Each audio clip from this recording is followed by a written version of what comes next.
So we've been using Nana's extension cord downstairs, and the bit by the plug down there basically completely come away. I'm just a little skeptical about using that. It's getting on. So had this one given to me by my dad, but it didn't work.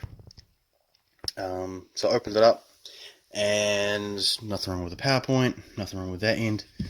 I felt my way along it, and there was like a little knot in this, and I got there's no continuity on my neutral,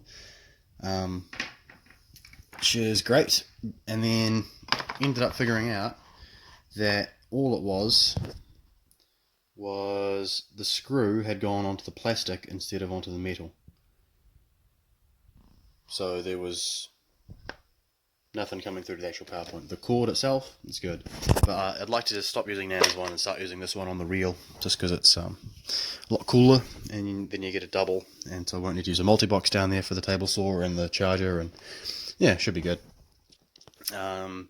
We will take you through a little bit of what we've been doing in the baby room, because there's been a little bit of stuff happening in here. Before we can use some of this building paper and line behind these cavities, we have to make sure that these walls are actually straight. And I'll just take you to the biggest example, this one here. So you can see how that bit of wood there is a bit shinier and smoother. Someone has already got a planer and planed out that high spot when they first did this. And I don't know if you can see how bowed that is back there, but I don't know if it's that knot or not, but it slopes inwards quite a bit. So I've just gone around all these walls and put an X where I need it to go down, and a circle with a dot where it's supposed to come out. Something we learnt back in the old physics days, that if you picture an arrow, if you look down the tail end of it, you only see like the feathers, so that's the little X, and if the arrow's coming towards you, you only see the little dot.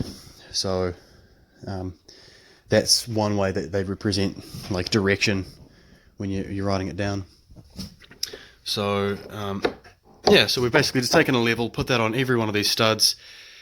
We're going to get a planer. I've ordered a new Milwaukee planer in, and then we'll go over the high spots, and then there's a little trick it would be cool to show you when you have to take out some of the low spots.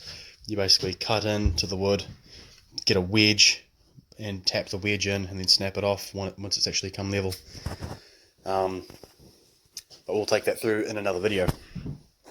So that'll be cool. And yeah, getting there. Oh yeah, we also got this little hammer tacker tool.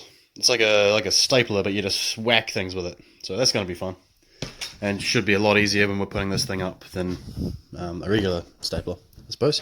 A bit more expensive, but it will be getting a lot of use, especially if we end up redoing parts of the roof and putting paper up there. So, the one other thing that we've been doing today. Hey Emma. Hi. Hi.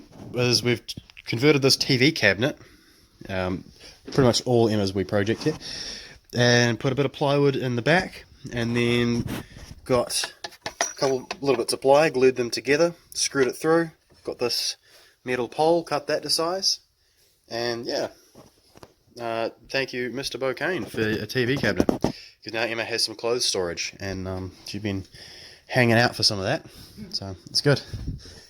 Also, thank you Mr. Kane for this lovely corner couch setup that we've got running here.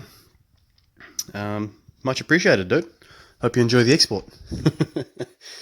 Got the pictures up on the wall. So, a bit of a slow day, slow weekend. Not doing too much, not getting too crazy, but yeah, things are still happening. Things are underway. So, catch us next time.